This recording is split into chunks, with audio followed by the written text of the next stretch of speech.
ಇಷ್ಟದಂತೆ ನಾನು ಬಂದಾಯ್ತಲ್ಲ, ಇನ್ಯಾಕ್ ಕಣ್ಣೀರು? ಇಲ್ಲೋಡು, ಈ ಮನೆ ಭಾಗ್ಯಲಕ್ಷ್ಮಿ, ನೀನು ಕಣ್ಣೀರ್ ಹಾಕ್ಬಾರ್ದು. ವಂಶ ಬೆಳಗಕ್ಕೆ ಒಂದು ಮಗುನು ಕೊಡದೆ ನೋಡಿ ಇವಳು ಭಾಗ್ಯಲಕ್ಷ್ಮಿನ ದರಿದ್ರ ಲಕ್ಷ್ಮಿ ಇವಳು ಜಾತಕದಲ್ಲಿ ಮಕ್ಕಳಾಗ ಯೋಗನೇ ಇಲ್ವಂತೆ. ಯೋಗಗಳನ್ನ ನಿರ್ಧರಿಸೋನು ಆ ಶಿವ. ಭಗವಂತ ನನಗೇನಾದ್ರೂ ಮಕ್ಕಳ ಭಾಗ್ಯ ಕೊಟ್ಟಿದ್ರೆ ಅದು ನನಗೆ ಬೇಡ, ನಿನಗೆ ಇರ್ಲಿ.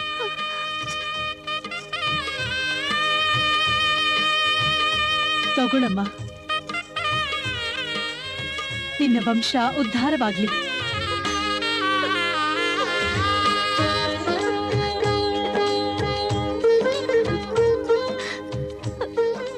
ವರದಾನಿ ಅಂದ್ರೆ ನೀನೇ ತಾಯಿ ದಾನಮ್ಮ. ದಾನಮ್ಮ ದಾನಮ್ಮ ದಾನಮ್ಮ. ಯಾವ ದಾನಮ್ಮ? ಎಲ್ಲಿ ದಾನಮ್ಮ? ಅಡವಿ ದೆವ್ವ ಬಂದು ಊರ್ ದೆವ್ವನ್ನ ಓಡಿಸಿತ್ತಂತೆ.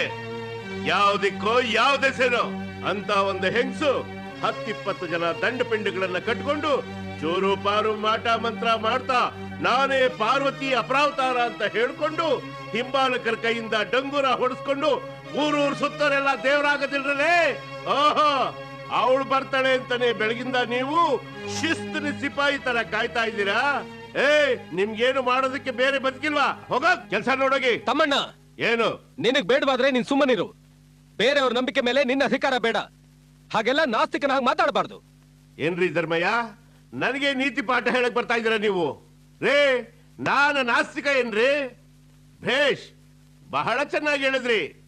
ಈ ನಾಸ್ತಿಕನ ಹಣದಿಂದನೇ ಈ ಗುಡಿ ಗೋಪುರಕ್ಕೆಲ್ಲ ಸುಣ್ಣ ಬಣ್ಣ ಆಗಬೇಕು. ನೀವು ಜಾತ್ರೆ ಉತ್ಸವ ಮಾಡ್ತೀನಿ ಅಂದ್ರೆ ಈ ನಾಸ್ತಿಕನೇ ಹಣ ಕೊಡಬೇಕು. ಹಾಗೆ ಕಾ ಅಂದ್ರೂ ನನ್ ಕೇಳೆ ಕಾ ಅನ್ಬೇಕು, ಕೋಳಿ ಕೂ ಅಂದ್ರೂ ನನ್ ಕೇಳೆ ಕೂ ಅನ್ಬೇಕು. ಹಾಗ್ಲೂ ರಾತ್ರಿ ಕತ್ತೆ ತರ ದುಡಿಯೋದಕ್ ನಾನು ಹಾರ ತುರಾಯಿಗಳೆಲ್ಲ ಆ ಅಲಮಾರಿ ಕತ್ತೆಗಳಗ. ತಮ್ಮಣ್ಣ, ಹಾಗೆಲ್ಲ ಸಾಧು ಸತ್ಪುರುಷನ್ನ ನಿಂದಿಸಬೇಡ. ನಿನಗ್ ಬೇಡವಾದ್ರೆ ನೀನ್ ಸುಮ್ಮನಿರು ಅಂತ ಹೇಳಿದ್ನಲ್ಲ. ನಿನ್ನ ನಂಬು ಅಂತ ಇಲ್ಲಿ ಯಾರು ಬಲವಂತ ಮಾಡ್ತಿಲ್ಲ.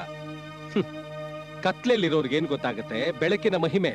ಅಂದ್ರೆ ನಿಮ್ಮ ಮಾತಿನ ಅರ್ಥ ನಮ್ಮವ್ವ ಖಗ್ರಾಸ್ ಕತ್ಲೆಲಿ ಅಂದ್ರೆ ಅಮಾವಾಸ್ಯೆ ಅರ್ಧ ರಾತ್ರಿಯಲ್ಲಿ ಹೆತ್ತಿದಳೆ ಅಂತಲ್ಲ?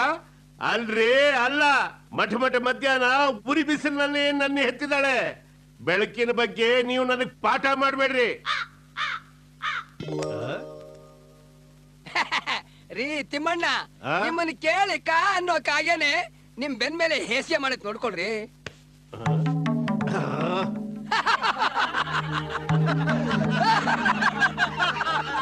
ಸುಮ್ನಿರೋ.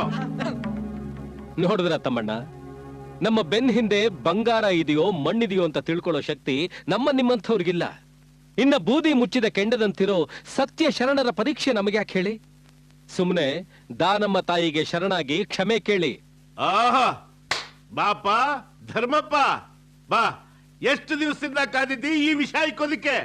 ನೀವ್ ಹೇಳ್ದಂಗೆಲ್ಲ ತಲೆ ಆಡ್ಸೋದಕ್ಕೆ ನಾನು ಕೋಲೆ ಬಸುವನು ಅಲ್ಲ, ಬುಡ್ಬುಡ್ಕೆವನು ಅಲ್ಲ. ಬುಡುಬುಡು ಕಣ್ಣ, ಬುಡದಲ್ಲಿ ಸಣ್ಣ, ಕೋಳಿ ಪಿಳ್ಳೆ ಕೊಡಬೇಕಣ್ಣ, ಹಳೆಯದು ಪಳೆಯದು ಮುಟ್ಟೋಕಿಲ್ಲ, ಹೊಸಾದ ಕಂಡ್ರಿ ಬಿಡೋಕಿಲ್ಲ. 4 ಮಾತು ಹೇಳ್ತೀನಿ ಕೇಳ್ತೀಯ ಅಣ್ಣ?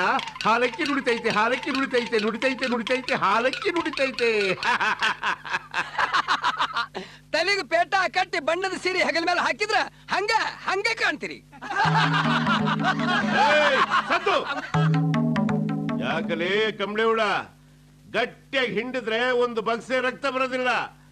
ಎಷ್ಟು ರೀತಿಯಲ್ಲಿ ಯಾರಿಗೋ ರೋಗ ಬಂದ್ರೆ ಯಾರೋ ಮತ್ ತಿಂದಿದ್ರಂತೆ. ಹೋಗೋಗಿ, ಎಲ್ಲ ಬದುಕು ನೋಡೋಗಿ. ನಾವು ದಾನಮ್ಮ ತಾಯಿ ಆಶೀರ್ವಾದ ಪಡ್ಕೊಂಡು ಹೋಗೋಣ ಅಂತ ಬಂದಿದ್ದೀವಿ. ನಮ್ಮನ್ನ ಯಾಕೆ ಹೋಗು ಅಂತ ಹೇಳ್ತಾ ಇದ್ದೀರಾ? ಶಾಂತಿ ಶಾಂತಿ ಶಾಂತಿ. ತಮ್ಮಣ್ಣ, ಎಲ್ರೂ ಹೋಗಿ ಹೋಗಿ ಅಂತ ಹೇಳ್ತಿದ್ಯಲ್ಲ, ಒಂದ್ಸಾರಿ ಅಲ್ಲಿ ನೋಡು ಯಾರು ಬರ್ತಿದ್ದಾರೆ ಅಂತ. ಅವ್ರೊಬ್ಬರನ್ನ ಮನೆಗ್ ಕಳಿಸು, ಆಮೇಲೆ ನಾವೆಲ್ಲ ಹೋಗ್ತೀವಿ.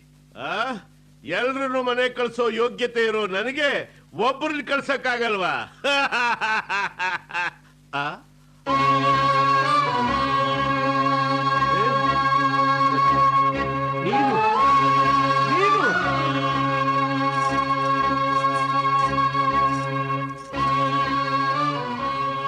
ಯಾಕೆ ತಿಮ್ಮಣ್ಣ, ಇವ್ರು ಯಾರು ಅಂತ ಗೊತ್ತಾಗ್ಲಿಲ್ಲ. ಇವರು ನಿನ್ನ ಹೆಂಡ್ರು. ಸುಮ್ನೆ ಅವಳ ಜೊತೆ ನಾನು 20 ವರ್ಷ ಸಂಸಾರ ಮಾಡಿದ್ದೀನಿ. ನನಗೆ ಹೇಳ್ತಾನೆ ಇವಳು ನಿನ್ ಹೆಂಡ್ರಂತ. ಗಿರ್ಜಾ, ಏನೇ ಇದು? ಇದೇನಿದು ನಿನ್ ವೇಷ? ಕೊಳಿಯನ್ನು ಕಟ್ಕೊಂಡಿದ್ಯಾ? ಏನ್ ನಿನ್ನ ಅವತಾರ? ಸುಮ್ನೆ ಇರಿ, ಇದು ಅವತಾರ ಅಲ್ಲ, ಸದಾಚಾರ. 3 ದಿನದಿಂದ ನನ್ ಮಗು ಜ್ವರ ತಾಪದಿಂದ ಸತ್ತೇ ಹೋಗ್ತಿತ್ತು.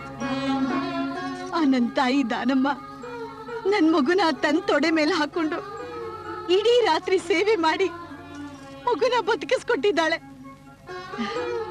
ಆ ತಾಯಿಯ ಸರಳವಾದ ಅಮೃತದಂತಹ ಮಾತು, ಆಡಂಬರವಿಲ್ಲದ ಪೂಜೆ ನನಗೆ ಸರಿ ಅನಿಸ್ತು. ಅದಕ್ಕೆ ಲಿಂಗಧಾರಣೆ ಮಾಡಿಸ್ಕೊಂಡು ದೀಕ್ಷೆ ಪಡ್ಕೊಂಡು. ಅಯ್ಯೋ ಅಯ್ಯೋ ಲೇ, ನನಗೆ ತಿರುಗಿ ಬಿದ್ದಲೆ. ನೀನು ನನ್ನ ಹೆಂಡತಿ ಕಡೆ, ನನ್ನ ಹೆಂಡತಿ ಆಗೋಯ್ತು, ಸರ್ವನಾಶ ಆಗೋಯ್ತು. ಆ ಹಿರಣ್ಯ ಕಶಿಪುಗೆ ಪ್ರಹ್ಲಾದ ತಿರುಗಿ ಬಿದ್ದಂಗೆ ನೀನು ಪ್ರಹ್ಲಾದಿ ನನಗ್ ತಿರುಗಿ ಬಿದ್ದಲೆ. ಹಾಳಾಗೋಯ್ತು, ಈ ಹಳ್ಳಿ ಸರ್ವನಾಶ ಆಗೋಯ್ತು. ಆ ಯಮ್ಮ ಬಂದು ನಿಮ್ಗೆಲ್ಲ ಅದೇನ್ ಮೋಡಿ ಮಾಡಿದಾಳೋ, ಅದೇನ್ ಮಂಕು ಬುದ್ಧಿ ಎರ್ಚಿದಾಳೋ. ಮಂಕು ಬೂದಿ ಎರಚಲು ನಾನೇನು ಮಾಂತ್ರಿಕಳೂ ಅಲ್ಲ, ಮೋಡಿ ಮಾಡೋ ಆಟದವಳು ಅಲ್ಲ.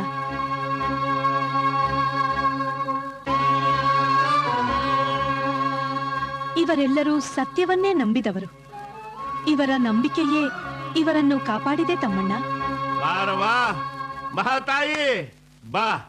ಯಾವ ಗಳಿಗೆಯಲ್ಲಿ ಈ ಪ್ರಾಂತ್ಯಕ್ಕೆ ಕಾಲಿಟ್ಟೋ ಏನೋ, ಈ ಬಡಪಾಯಿ ಮಂದಿಗೆಲ್ಲ ತಂತ್ರ ಹೂಡಿ ಮೋಡಿ ಮಾಡಿ ಮರಳು ಮಾಡ್ಬಿಟ್ಟಿದೀಯ. ನೀನೇನ್ ಸಾಕ್ಷಾತ್ ಪಾರ್ವತಿನ? ಅಲ್ಲ.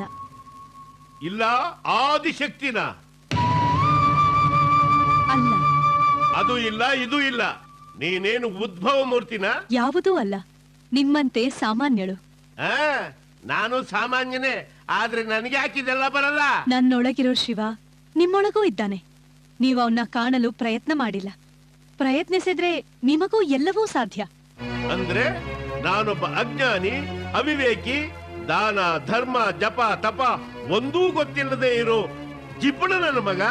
ದೇವರ ಬಗ್ಗೆ, ಶಾಸ್ತ್ರ ಸಂಪ್ರದಾಯದ ಬಗ್ಗೆ ನಿನಗೇನ್ ಗೊತ್ತಿದೆ ಅಂತ ಬೆಣ್ಣೆ ಒಳಗೆ ದಾರ ತೆಗೆದಂಗೆ ಮುಸ್ಕಿನ ಗುದ್ದಾಗ್ತಾ ಇದೆಯಾ ದಾನಮ್ಮ?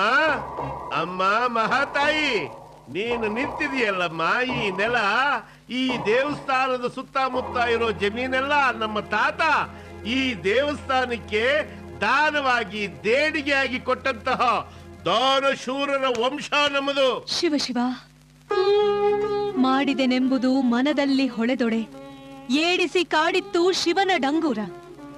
ಮಾಡಿದೆನೆನ್ನದಿರಿ ಲಿಂಗಕ್ಕೆ, ಮಾಡಿದೆನೆನ್ನದಿರಿ ಜಂಗಮಕ್ಕೆ, ಮಾಡಿದೆನೆನ್ನುವುದು ಮನದಲ್ಲಿ ಇಲ್ಲವಾದಡೆ, ಬೇಡಿದ್ದ ನೀಡುವನು ಕೂಡಲ ಸಂಗಮ ದೇವ. ಹೀಗೆ ಎಂದಿದ್ದಾರೆ ಭಕ್ತಿ ಭಂಡಾರಿ ಬಸವಣ್ಣನವರು. ಅವನು ಅಲ್ಲಿ ಹೇಳ್ದ, ನೀನು ಇಲ್ಲಿ ಹೇಳ್ತಿದೀಯ. ಅಮ್ಮ ಸೋಮನಾಥ ಸತಿ ದಾನಮ್ಮ, ಸ್ವಲ್ಪ ಹೂವ ಕೊಟ್ಬಿಡಮ್ಮ, 2 ಕಿವಿಗೂ ಇಟ್ಕೊಂಡು ನಮ್ಮಪ್ಪ ದಾರಿಗೆ ಹೋಗ್ತೀನಿ. ನಮ್ಮ ಸನಾತನ ಆಚಾರ ವಿಚಾರ ಶಾಸ್ತ್ರ ಸಂಪ್ರದಾಯಗಳನ್ನೆಲ್ಲ ಗಾಳಿಗೆ ತೂರಿ ನಿನ್ನದೇ ಆದ ಸಿದ್ಧಾಂತಗಳನ್ನ ಈ ಬಡಪಾಯಿಗಳ ಮೇಲೆ ಬಲವಂತವಾಗಿ ಹೇರ್ತಾ ಇದೆಯಲ್ಲ, ಇದ್ಯಾವ ಧರ್ಮ ದಾನಮ್ಮ? ತಮ್ಮಣ್ಣ, ಧರ್ಮ ಕರ್ಮದ ವಿಚಾರ ಬೇಡ. ಈ ತಾಯಿ ದಾನಮ್ಮನ ಮೂರಿಗೆ ಬಂದ್ಮೇಲೆ ಮಳೆ ಬೆಳೆ ಎಲ್ಲ ಆಗಿ ನಾವೆಲ್ಲ ಸಂತೋಷದಿಂದ ಇದ್ದೀವಿ. ನೋಡು, ಸುಮ್ನೆ ರಂಪ ಮಾಡ್ಬೇಡ. ಮೊದಲು ತಾಯಿ ಹತ್ರ ಕ್ಷಮೆ ಕೇಳು. ಕ್ಷಮೆ ಕೇಳುವಂತ ಅಪರಾಧ ನಾನೇನು ಮಾಡಿಲ್ಲ ಧರ್ಮಯ್ಯ. ಅಂದ್ರೆ ನೀವೆಲ್ಲ ಕಲ್ಲನ್ನ ಬಾಯಿಗಿಟ್ಟು ಇದು ಬೆಲ್ಲ ಜಿಗಿ ಅಂದ್ರೆ ಜಿಗಿಯುವಂತ ಮೂರ್ಖ ನಾನಲ್ಲ. ಅಮ್ಮ ನಾನಮ್ಮ, ನೀನು ಸತ್ಯುಳ್ಳೆ ಶರಣೆ ಅಂತ ಈ ಮಂದಿಯೆಲ್ಲ ನಿನ್ನ ತಲೆ ಮೇಲೆ ಕೂರ್ಸ್ಕೊಂಡು ಮೆರೆಸ್ತಾ ಇದಾರಲ್ಲ,